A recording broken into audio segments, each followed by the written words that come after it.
Bismillahirrahmanirrahim.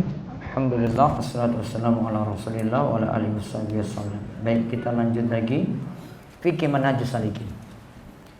Pembahasan kitab Fikih Manhajus Salikin karya Syekh Abdurrahman bin Nasir As-Sa'di, kitab Salat, tempat yang sah untuk salat. Kata Syekh Abdurrahman bin Nasir As-Sa'di rahimahullah dalam Manhajus Salikin, wa tahsihus salatu fi kulli mawdi'in illa fi mahalli najisin aw maghsubin aw fi maqbaratin aw hammamin aw a'tani ibilin. Wa fi sunan Tirmidzi marfu'an al-ardu kulluha masjidun illa al-maqbarata wal hammama. Semua tempat boleh dijadikan tempat untuk sholat kecuali 1. tempat najis, 2. tanah rampasan, 3. kuburan, 4. tempat pemandian, 5. kandang unta. Dalam riwayat Sunan At-Tirmidzi secara marfu', semua tempat boleh digunakan untuk sholat kecuali kuburan dan tempat pemandian. Nah, lihat, semua tempat sah untuk kita gunakan sholat kecuali di sini ada 5 tempat. 1. tempat najis, 2. tanah rampasan maksub, 3. maqbarah kuburan, 4. tempat pemandian. Kalau hammam di sini istilahnya itu bukan mirhat, ya toilet bukan. Namun di sini dibahas tentang tempat pemandian, biasanya itu digunakan untuk tempat pemandian air panas. Itu namanya hammam. Walaupun kalau dalam bahasa percakapan hammam itu toilet, hammam itu kamar mandi.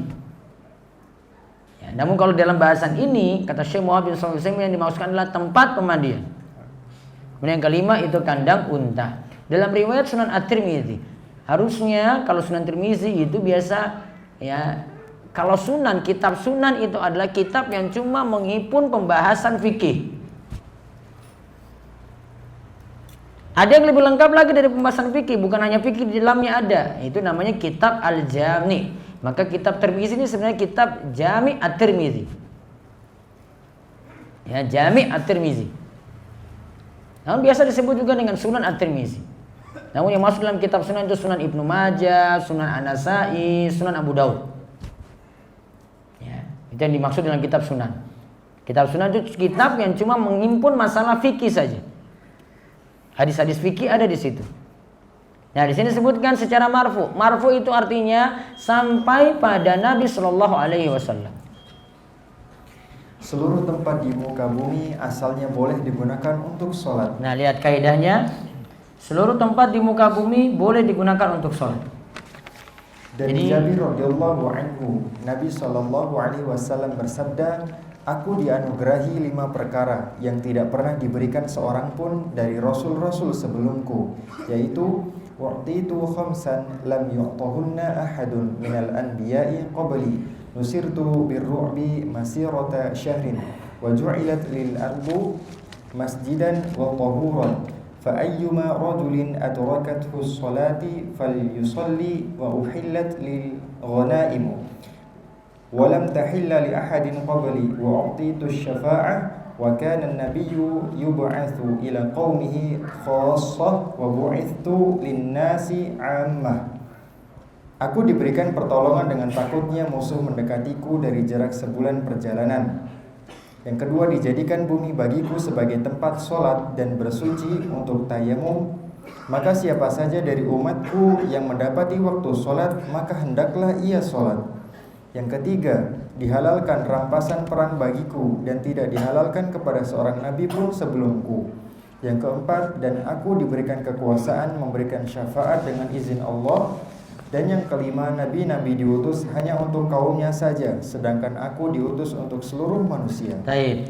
Lihat ada 5 hal yang jadi keistimewaan bagi Nabi kita Muhammad sallallahu alaihi wasallam. 1. U'titu khamsan lam yu'tahun ahadun minal anbiya'i qabli. Tadi disebutkan ya, aku dianugerahi 5 perkara yang tidak pernah diberikan seorang pun dari rasul-rasul sebelumku. Yaitu apa? Diberikan rasa takut pada musuh dari jarak sebulan perjalanan. Jadi sebelum perjalanan musuh sudah takut kalau ingin menyerang Nabi SAW dan pengikutnya. Itu keistimewaan Nabi. Kemudian yang kedua, waju'ilatil ardu masjidan wa tahura. Bumi dijadikan sebagai masjid, tempat untuk sholat wa tahura, dan sebagai alat untuk bersuci, yaitu untuk tayamum. Berarti semua tempat di muka bumi ini boleh digunakan untuk sholat. Nah, itu yang digarisbawahi nomor 2. Terus yang ketiga, dihalalkan harta rampasan perang, ghonaim. Walam tahila li ahadin qabli, namun nabi-nabi sebelumku itu tidak dihalalkan ghanimah, karena nabi sebelum Nabi Muhammad sallallahu alaihi wasallam ghanimah hanya boleh dibakar setelah dikumpulkan. Dibakar dengan cara nunggu api dari langit itu turun. Maka akan ketahuan siapa yang berkhianat dengan sembunyikan harta ghanimah. Ya mungkin lihat harta rampasan perang ini dia dapat dari orang kafir, ini kayaknya mahal sekali, dia simpan. Ada yang nggak kumpulkan, api belum turun. Oh, berarti ada yang nyuri diam-diam. Nyuri diam-diam seperti ini namanya gulul. Ya, itu nyuri harta ghanimah diam-diam tanpa persetujuan. Nah, itu namanya gulul. Dan dalam sebuah hadis Nabi SAW sebutkan di antara contoh gulul yang lainnya selain tadi itu adalah uang tips hadayal ummal, yaitu uang tips untuk pegawai. Karena dia sudah dapat gaji dari pekerjaannya, namun diam-diam dia dapat uang tambahan tanpa disetujui oleh atasannya. Uang apa biasa kita sebut? Uang tips kan? Nah, uang tips. Nah, terus disebutkan lagi yang keempat, dan aku diberi kekuasaan memberikan syafaat dengan izin Allah nanti pada hari kiamat. Ada syafaatul uzma yang khusus bagi Nabi kita Muhammad sallallahu alaihi wasallam. Terus yang kelima, nabi-nabi diutus hanya untuk kaumnya saja, sedangkan aku, yaitu Nabi Muhammad SAW, diutus untuk seluruh manusia. Dalil ini jadi dalil yang tadi pada nomor 2, seluruh permukaan bumi boleh digunakan untuk sholat. Kecuali tadi ada 5 tempat yang disebutkan di atas. Terus kita lihat sholat di tempat najis. Sholat di tempat najis, sebagaimana sepakat para ulama tidak boleh sholat di tempat najis. Nah, ini sepakat ulama tidak boleh sholat di tempat najis. Terus kita lihat dalilnya di bawahnya. Lihat maratib al-ijma' halaman 29, dinukil dari ad-dalil ala manhajus salikin halaman 66. Nah, sekarang lihat larangan sholat. Larangan sholat di tempat najis adalah berdasarkan hadis Arab Badui dari Anas bin Malik radhiyallahu anhu. Ia berkata, ketika kami duduk-duduk di masjid bersama Rasulullah sallallahu alaihi wasallam, ketika itu datang seorang Arab Badui. Ia berdiri lantas kencing di dalam masjid. Para sahabat Rasulullah sallallahu alaihi wasallam berkata, "Ayo pergi." Rasulullah sallallahu alaihi wasallam malah mengatakan, "Tak perlu kalian menghardiknya, biarkan ia menyelesaikan kencingnya." Kemudian Rasulullah sallallahu alaihi wasallam memanggilnya dan mengatakan kepadanya, "Inna hadhil masajida la tasluhu li syai'in min hadzal bauli walal qadari. Innama hiya li dzikrillahi azza wa jalla wa sholati wa qiraatil Qur'an." Sesungguhnya masjid-masjid ini tidaklah boleh ada kencing dan kotoran najis. Masjid adalah tempat untuk berzikir kepada Allah azza wa jalla, untuk sholat dan untuk membaca Al-Qur'an. Atau beliau mengatakan semisal itu. Kemudian beliau meminta seseorang dari kaum, lantas didatangkanlah wadah berisi air, lantas kencingnya pun disiram. Nah, lihat kencing tadi dibiarkan saja. Nabi SAW lihat dia Arab Badui kencing, karena memang beliau ingin hikmah tepat dalam mendakwai Arab Badui ini. Karena Arab Badui Arab kampung, nggak tahu apa-apa, nggak tahu adab kencing itu seperti apa. Maka ketika itu Nabi biarkan. Ketika sudah selesai, Nabi suruh ada yang ambil air, kemudian siram kencing tadi. Nah, tadi nasihat yang Nabi SAW sampaikan, bahwasanya masjid ini la taslu li syai'in min hadzal bauli walal qadah. Masjid ini tidak boleh ada kencing dan juga tidak boleh ada najis. Berarti tempat sholat harus bersih dari najis. Nah, sekarang sholat di tanah rampasan atau al-maksub. Sholat di tanah rampasan, al-maksub diartikan dengan merampas harta orang lain dengan paksa tanpa alasan yang dibenarkan. Al-maksub itu barangnya, yaitu barang yang diambil dengan paksa tanpa alasan yang dibenarkan. Ada dua rincian, terus ada 2 rincian untuk sholat di tanah rampasan. Pertama, hukum sholat di tanah rampasan adalah tidak boleh. Ada ijma, kata sepakat ulama dari Imam Nawawi akan hal ini. Kedua, sholat yang dilakukan di tanah rampasan itu sah. Inilah pendapat jumhur ulama seperti Hanafiyah, Malikiyah, Syafi'iyah dan salah satu pendapat dari Imam Ahmad. Taib, lihat beda poin pertama dan kedua. Kalau ada yang sholat di situ, boleh nggak saya sholat di tanah rampasan di sini? Nggak boleh, karena tanah tersebut milik orang lain. Namun kalau dia sholat, kok sudah terlanjur sholat di situ, sholatnya sah atau tidak? Sah. Ya, sholatnya itu sah. Namun kalau dia sudah tahu tanah rampasan tapi tetap sholat di situ, berarti dia sholatnya sah, namun berdosa. Ya, namun berdosa. Nah, jadi dua rincian seperti tadi. Terus sholat di area pekuburan. Sholat di area pekuburan. Tidak sah sholat di area pekuburan walaupun dimakamkan hanya satu jenazah.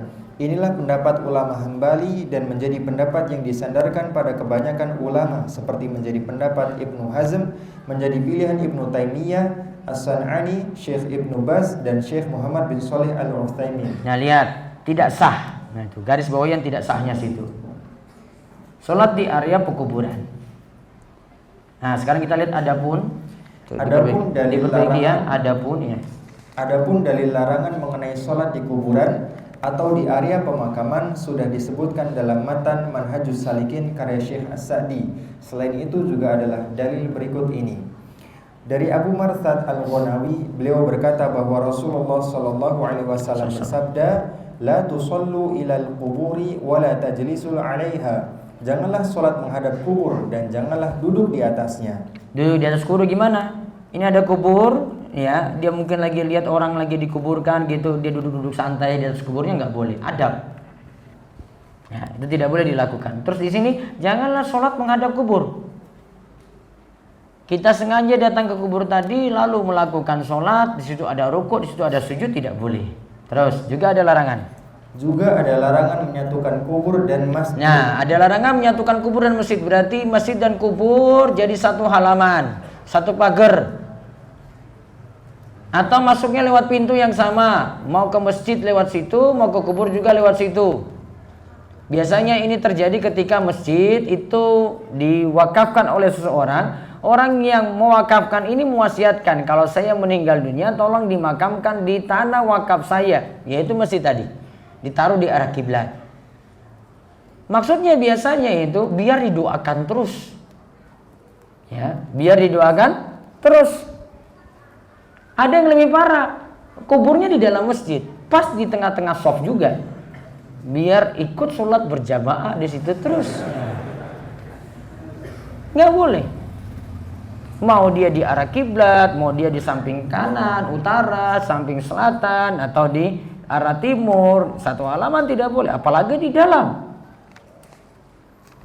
Ya, saya sudah pernah singgung kalau kubur Nabi SAW berbeda dengan ini, nggak bisa disamakan. Kalau kubur Nabi SAW memang dalam rumah, namun bukan di dalam masjid. Karena kubur dengan masjid itu berbeda. Kubur Nabi SAW dengan Masjid Nabawi berbeda, itu berbeda halaman. Dan orang tidak pernah sholat di Masjid Nabawi masuk di rumah Nabi SAW, nggak pernah. Karena sudah ditutup dengan 5 lapis tembok, sehingga tidak bisa masuk dalam pembahasan ini. Nah, sekarang lihat tadi hadisnya. Dari Jundab, ia berkata bahwa ia mendengar Rasulullah sallallahu alaihi wasallam bersabda, "Ala wa inna man kana qablakum kanu yattakhiduna qubur anbiya'ihim wa salihihim masajida. Ala fala tattakhidul qubur masajida inni anhaakum an dzalika." Ingatlah bahwa orang sebelum kalian, mereka telah menjadikan kubur Nabi dan orang soleh mereka sebagai masjid. Ingatlah, janganlah jadikan kubur menjadi masjid. Sungguh aku benar-benar melarang dari yang demikian. Nah, apa pengertian menjadikan kubur menjadi masjid? Lihat keterangan di bawahnya. Syekh Muhammad bin Shalih Al-Utsaimin rahimahullah menerangkan dalam Al-Qaul Al-Mufid bahwa yang dimaksud menjadikan kubur sebagai masjid ada 2 makna. Yang pertama, membangun masjid di atas kubur. Yang kedua, menjadikan kubur sebagai tempat untuk ibadah seperti sholat, di mana kubur menjadi maksud tujuan ibadah. Ya, yang pertama, membangun masjid di atas kubur, termasuk kubur dan masjid jadi satu. Yang kedua, ibadah-ibadah yang seharusnya di masjid dijadikan di kubur. Contoh apa? Sholat tadi, sampai sujudnya juga di kubur. Contohnya lagi apa? Dia baca Al-Quran katakan lebih afdol di situ daripada di masjid. Atau dia menganggap doa di kubur lebih bagus daripada doa di masjid. Berarti itulah yang dimaksudkan dengan tadi menjadikan kubur sebagai masjid. Karena ibadah-ibadah yang di masjid harusnya dilakukan di masjid, dia jadikan di kuburan. Terus catatan. Catatan, ada satu sholat yang masih dibolehkan di pekuburan, yaitu sholat jenazah bagi yang belum sempat melaksanakannya. Kenapa sholat jenazah boleh? Dalilnya ada. Nabi SAW pernah mendapati ada seorang yang meninggal dunia dan itu jadi tukang sapu di masjid. Namun Nabi SAW tidak dapati dia ketika meninggal karena sudah terlanjur dikubur. Maka Nabi tanya, kuburnya di mana? Lantas Nabi SAW datangi kuburnya, sholat jenazah di situ. Ingat, sholat jenazah tidak ada rukuk, tidak ada sujud. Ya, masih sisa 2 poin tentang tempat yang digunakan untuk sholat. Moga dibaca. Sholat di tempat pemandian atau al-hammam. Menurut jumhur, kebanyakan ulama boleh sholat di tempat pemandian, namun makruh hukumnya. Inilah yang menjadi pendapat ulama Hanafiyah, Malikiyah, dan Syafi'iyah, juga salah satu pendapat dari Imam Ahmad. Nah, jadi kalau di tempat pemandian tadi, karena ada hadis tersebut, kalau jumhur mengatakan itu makruh. Karena mungkin nggak ada faktor najisnya atau apanya, karena ini cuma tempat pemandian saja. Namun kalau makruh berarti baiknya dihindari. Terus yang terakhir, sholat di tempat menderumnya unta. Sholat di tempat menderumnya unta. Dari Al-Bara' bin Azib radhiyallahu anhu, ia berkata, "Wasu'ila 'anis sholati fi mabarikil ibli faqala la tusallu fi mabarikil ibli fa innaha minasyayatin. Wasu'ila 'anis sholati fi marabidil ghanam faqala sallu fiha fa innaha barakah." Rasulullah sallallahu alaihi wasallam ditanya tentang sholat di tempat menderumnya unta. Beliau menjawab, "Jangan sholat di tempat menderumnya unta, karena unta biasa memberikan was-was seperti setan." Beliau ditanya tentang sholat di kandang unta. "Silahkan sholat di kandang kambing, di sana mendatangkan keberkahan atau ketenangan." Itu diperbaiki. Beliau ditanya tentang sholat di kandang kambing. Silakan sholat di kandang kambing, itu nyambung. Salah terjemah. Diperbaiki. Beliau ditanya tentang sholat di kandang kambing. Silakan sholat di kandang kambing, di sana mendatangkan keberkahan atau ketenangan. Terus ada terakhir di bawahnya. Dilarang sholat di kandang unta, di mana disebut dalam hadis bahwa unta itu dari setan. Maksudnya adalah unta itu beramal seperti amalan setan dan jin, yaitu sering memberikan gangguan pada hati orang yang sholat. Ya, baik. Dan di sini jadi dalil tidak boleh sholat di tempat menderumnya unta, hanya boleh di kandang kambing saja. Wallahu a'lam bishawab.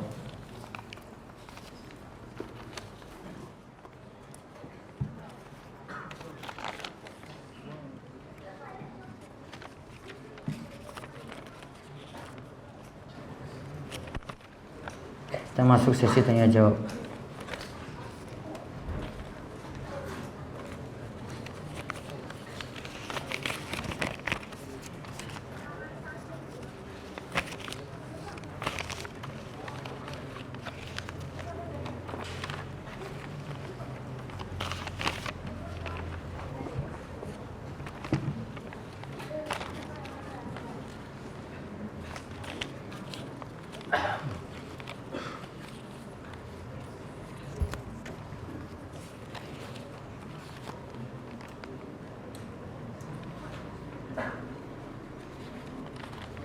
Kapankah kita dianjurkan untuk mengacungkan jari telunjuk ketika melakukan tahiyat awal maupun akhir dalam sholat? Dianjurkan untuk mengacungkan jari telunjuk. Jadi jarinya diisyaratkan, bisa mulai dari awal at-tahiyatu lillah langsung, bisa juga mulai dari asyhadu alla ilaha illallah, pas kalimat illallah baru mengacungkan jari. Nanti ada penjelasannya insyaallah di sifat sholat Nabi sallallahu alaihi wasallam. Dan setelah ini kita bahas sifat sholat Nabi. Jadi materi tadi, materi terakhir tentang syarat sholat. Setelah ini masuk sifat sholat Nabi Sallallahu Alaihi Wasallam. Ustaz, apakah bawah dagu perempuan termasuk aurat? Iya, aurat. Sehingga kalau perempuan sholat, mukena atau rukunya ditarik agak sedikit keluar sampai di ujung dagu sini. Dikarenakan di bawah ini aurat mesti tertutup. Sehingga ketika sholat bawah dagu mesti tertutup. Iya, harus tertutup. Saya sudah jelaskan kemarin ketika membahas aurat pada wanita saat sholat. Apakah ada syarat diijabainya doa, yaitu disertai mendahulukan sholawat? Apakah ada tuntunannya? Ada. Bahkan ada hadis yang menyebutkan doa itu akan lebih cepat nyampai ke atas ketika seorang itu bersolawat, dan ketika tidak bersolawat doa itu terhalang tidak sampai ke langit. Wallahu a'lam. Jadi solawatnya minimal misalnya kita baca alhamdulillahirabbil alamin wassalatu wassalamu ala asyrafil anbiya wal mursalin, sudah, lalu masuk dalam isi doa. Bagaimana dengan pakaian yang ada tulisan di belakang atau depan digunakan untuk sholat? Kalau mengganggu baiknya tidak dipakai untuk sholat. Belakangnya ya kadang ada tulisan yang mesti orang itu sampai tertarik untuk baca, ganggu ya, terutama bagian belakangnya, itu baiknya dihindari. Saya mendapatkan imam ruku, kemudian saya takbir, belum sempat saya ruku imam sudah berdiri. Apa yang saya lakukan? Berarti kamu tidak dapati imam ruku. Kalau tidak dapati imam ruku berarti tidak mendapati satu rakaat. Kalau dapati satu rakaat berarti mendapati imam ruku. Bolehkah kita berdoa dalam sholat seperti ketika sujud tapi dengan bahasa kita, namun hanya dalam hati saja? Kalau dalam hati boleh.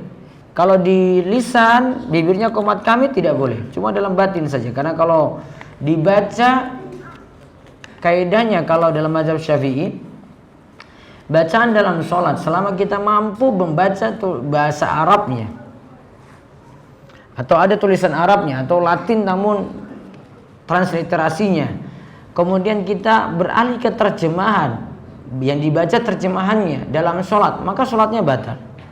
Namun kalau di dalam batin tidak batal. Bagaimana jika kita lupa tahiyat awal dan baru ingat di rakaat ketiga? Apakah di rakaat ketiga itu kita lakukan tahiyat atau cukup sujud sawi di rakaat terakhir? Tahiyat awal kalau dalam mazhab Syafi'i itu masuk dalam sunnah ab'ad. Kaidahnya kalau sunnah ab'ad ditinggalkan maka cukup lewat saja, tidak balik. Namun nanti kekurangan ini ditutup dengan sujud sahwi. Justru kalau antum sudah berdiri malah balik mikir untuk lakukan tahiyat awal, berarti antum kerjakan sunnah lalu tinggalkan yang wajib, yaitu wajibnya tadi berdiri. Kaidahnya kalau seorang mengejar yang sunnah tinggalkan yang wajib, kalau untuk kasus ini sholatnya batal. Ketika khutbah apakah boleh kita mencatatnya? Kalau itu kaitannya dengan khutbah langsung dan tidak di luar dari mendengarkan khutbah, baiknya tidak dilakukan. Jadi cukup mendengar saja. Namun kalau ada kepentingan, Allah saya rinci lagi tentang hal ini atau saya cari tentang jawaban pastinya. Kalau selama ini saya praktekkan, kalau khutbahnya saya butuh terjemah, saya harus ringkas khutbah tadi. Jadi diringkas dalam waktu singkat. Kalau saya ingin terjemahkan dalam bahasa Indonesia dari bahasa Arab ke bahasa Indonesia, saya kadang mencatatnya dibuat dalam note gitu, karena urgen ketika itu untuk terjemah.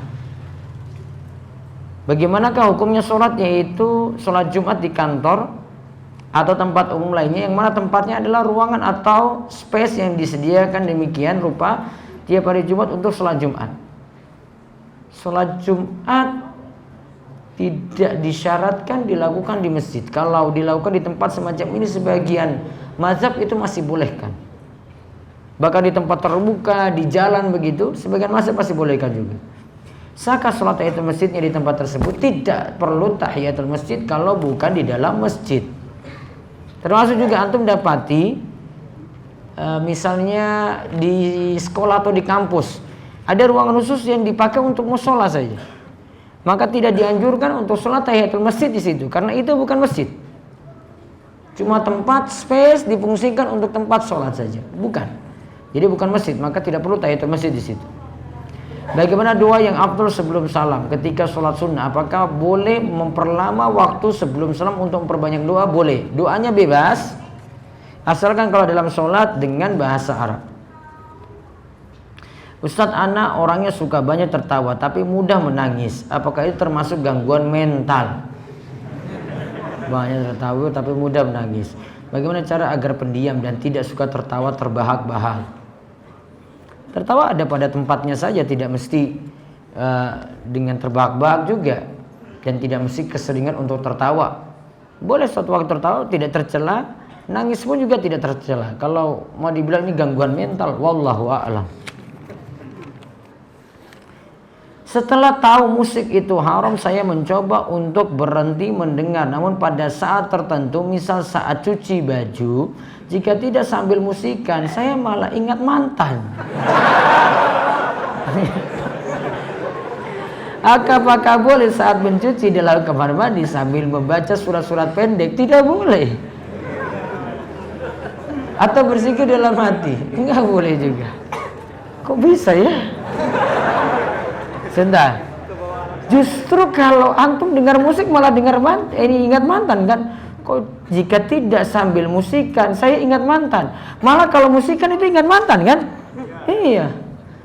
Terbawa juga mungkin di sini. Coba tinggalkanlah itu karena Allah, maka Allah ganti dengan yang lebih baik. Ya.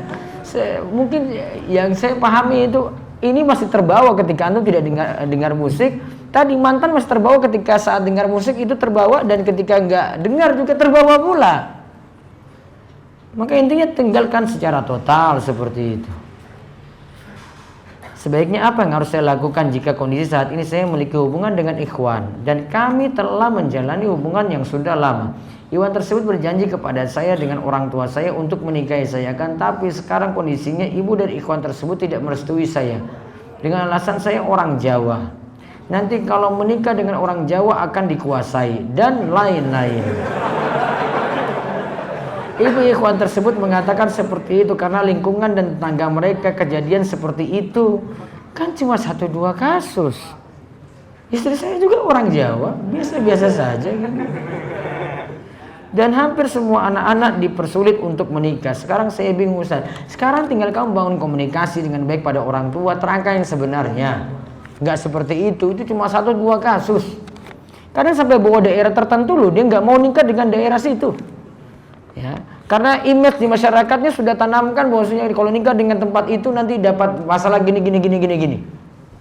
Padahal enggak juga, cuma isu-isu yang beredar saja. Kamu cuma kasih tanggapan yang baik, beri tanggapan yang baik pada orang tua gitu. Biar image seperti ini hilang, karena nggak benar. Ustaz, tolong berikan pencerahan kepada saya yang selalu berbuat maksiat dikala sedang sendiri. Sudah bertobat akan tetapi mengulangi lagi maksiat. Di selang hari kemudian bertobat lagi, kemudian mengulanginya lagi walaupun diri ini sudah melawannya. Terkadang hampir putus asa hati untuk melakukan tobat karena kedepannya akan terulang kembali melakukan maksiat tersebut. Coba ingat hadis ini saja. Dari Sauban dari Nabi SAW, ia berkata, sungguh aku la alamanna aqwaman min ummati yatuna yaumal qiyamati bihasanati amsali jibal Tihama. Sungguh aku mengetahui suatu kaum dari umatku datang pada hari kiamat dengan banyak kebaikan semisal gunung Tihama. Ini kebaikannya banyak berarti karena semisal gunung. Namun Allah menjadikan fayaj'aluhu Allahu azza wa jalla haba'an mansura. Allah menjadikan kebaikan tersebut menjadi debu yang bertebaran. Akhirnya Sauban berkata, wahai Rasulullah, kenapa orang itu tadi bawa kebaikan yang banyak kemudian jadi sia-sia begitu saja? Sifat-sifat mereka apa supaya kami tidak menjadi seperti mereka, sedangkan kami tidak mengetahuinya?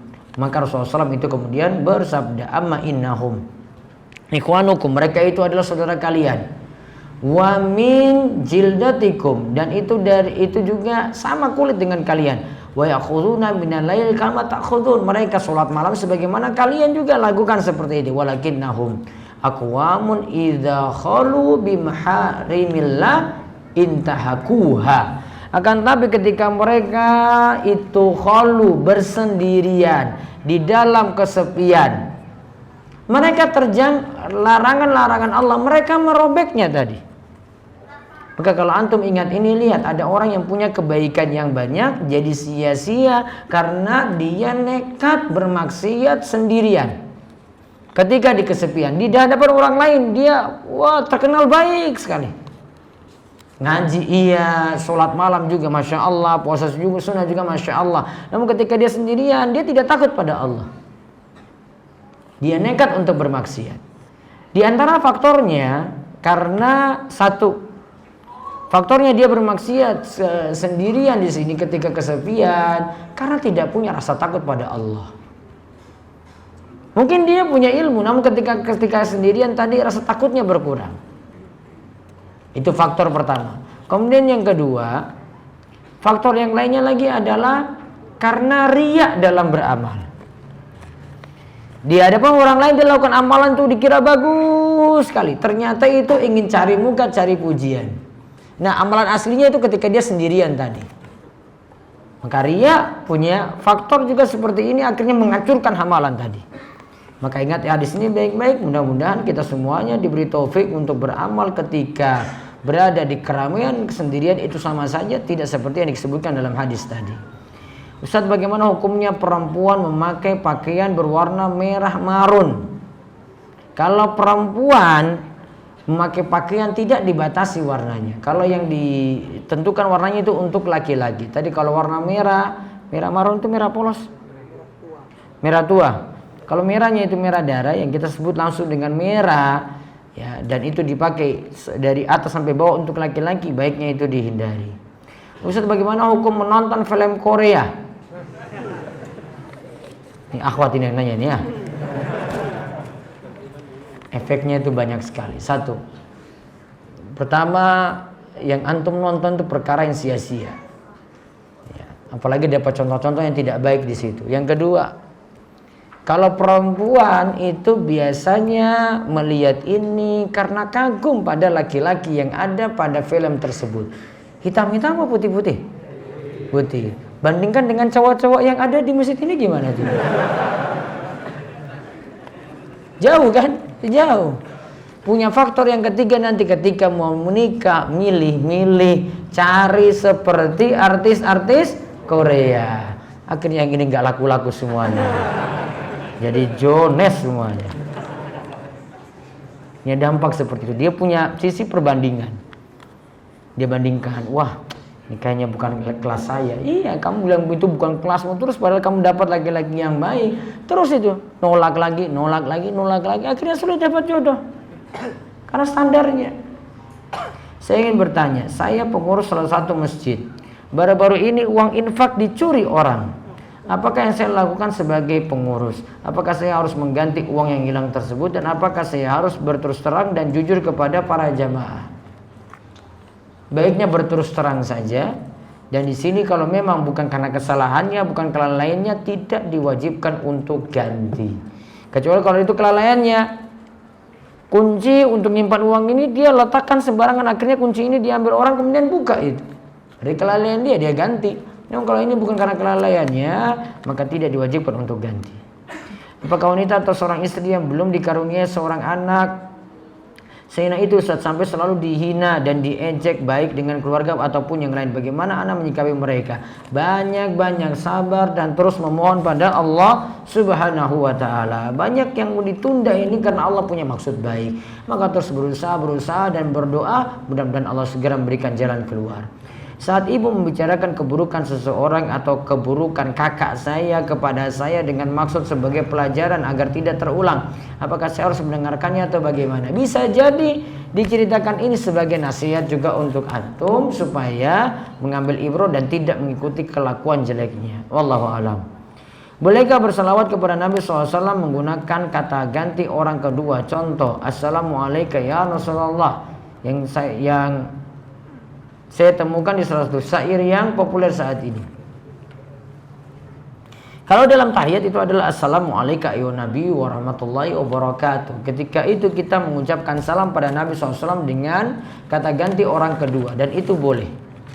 Namun kalau tadi saya bukan bolehkan dari sisi ininya, namun dari sisi yang lainnya coba ditimbang-timbang lagi sholawat-sholawat atau ucapan salam yang kita buat-buat sendiri dalam bait-bait syair. Hati-hati. Kadang itu berlebihan, kadang itu mengagungkan Nabi SAW, itu melampaui batas. Maka cukupkanlah sholawat dan salam itu sesuai yang Nabi SAW itu ajarkan, lebih aman. Mohon ceritakan pengalaman Ustadz mengenai proses hingga persiapan lamaran hingga menikah.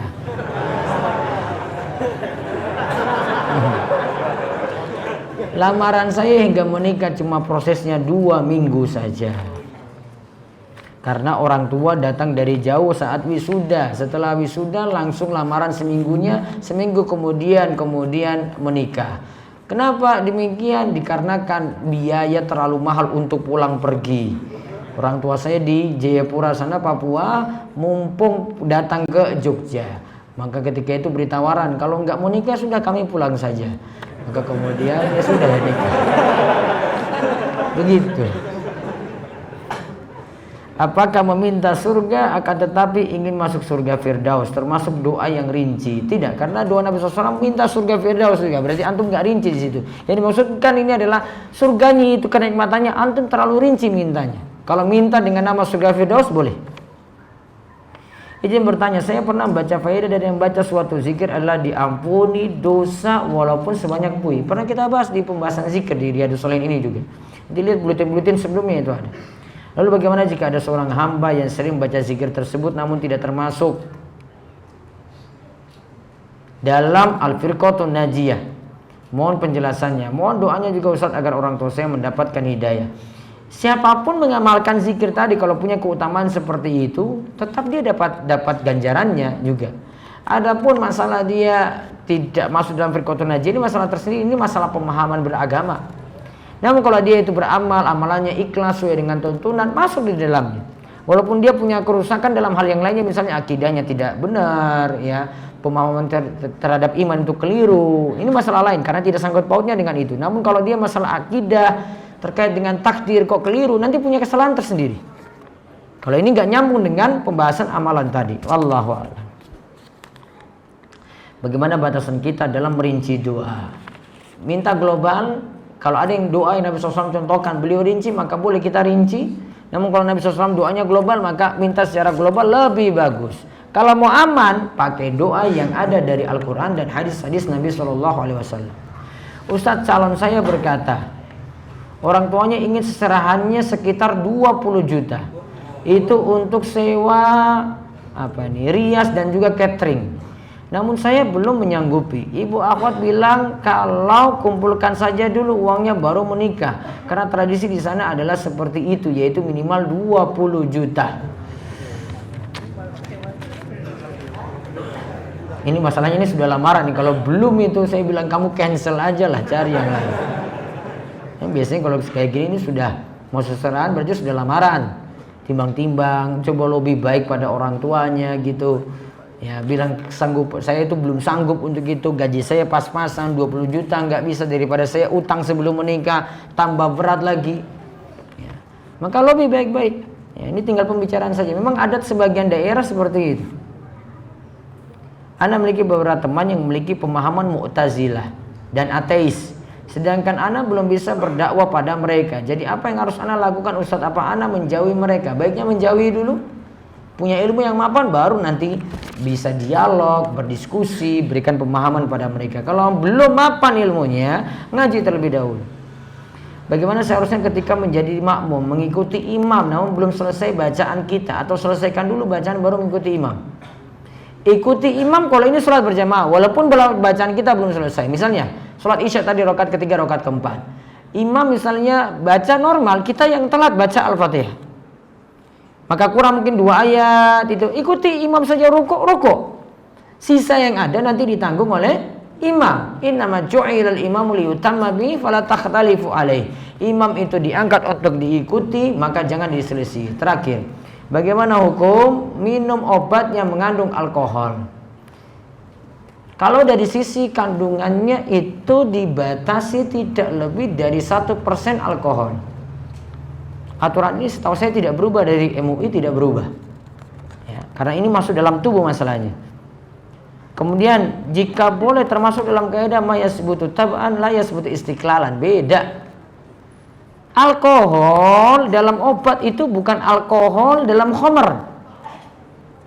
Ya, itu alkohol yang berbeda, alkohol itu zat berdiri sendiri sebenarnya. Ya, namun ketika dalam khamr dia punya campuran yang lain membuat efek mabuk. Kalau alkohol dalam obat itu punya efek yang lainnya lagi.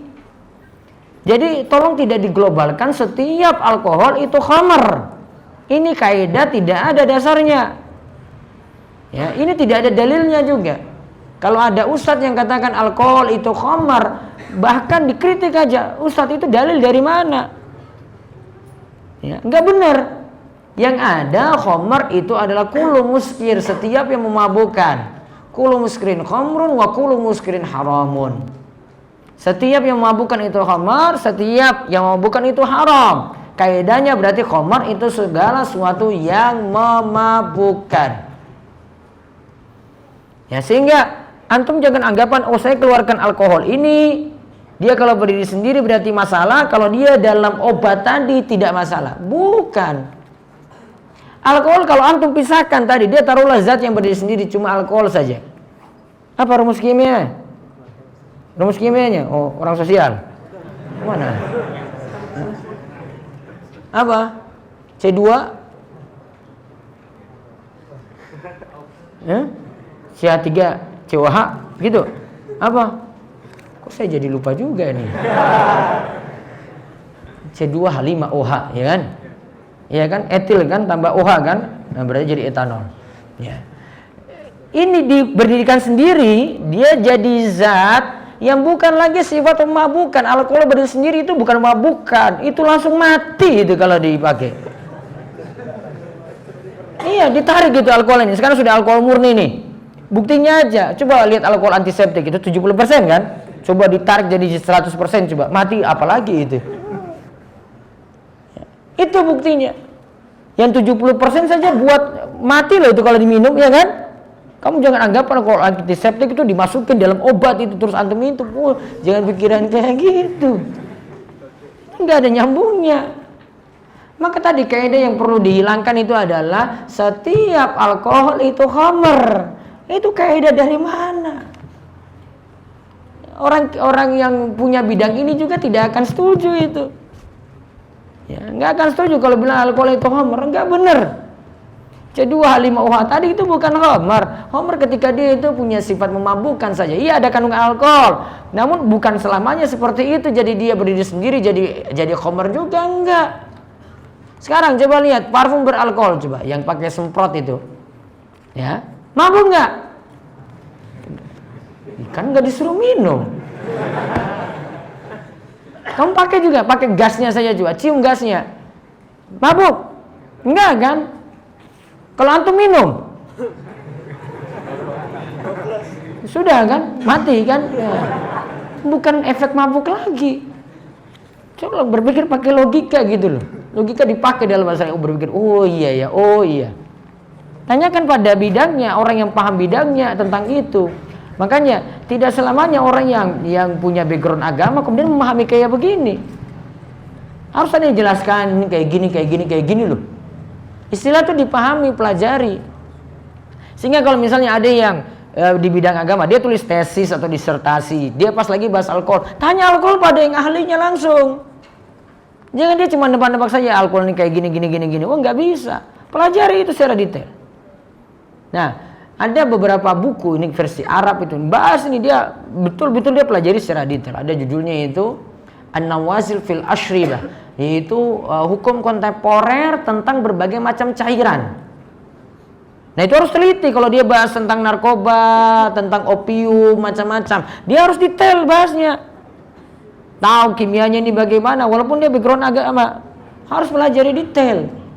Dia lagi bahas alkohol, pelajari detail lagi dong alkohol itu kayak gimana. Adil. Jangan cuma anggapan umum sudahlah itu khamar. Khamar dari mana? Nggak bisa kayak begitu, nggak adil dong. Maka tidak masuk dalam kaidah tadi, ya. Dan hukum asalnya tadi dihindari kalau alkohol dalam obat itu di atas 1%. Nanti bisa lihat tulisan saya di rumesa.com, saya bahas hukum minum obat yang punya kandungan alkohol. Ya. Kesimpulannya alkoholnya itu sebenarnya tidak berpengaruh dari sisi khamrnya, namun lebih dari 1% itu punya pengaruh efek yang kurang baik ketika diminum. Wallahu a'lam bishawab. Ya, itu yang kita bahas, insyaallah kita kaji lagi pada pertemuan pekan depan. Demikian yang kami bahas, kita cukupkan, kita tutup dengan doa kafaratul majelis. Subhanakallahumma bihamdika asyhadu an la ilaha illa anta astaghfiruka wa atubu ilaik. Assalamualaikum warahmatullahi wabarakatuh.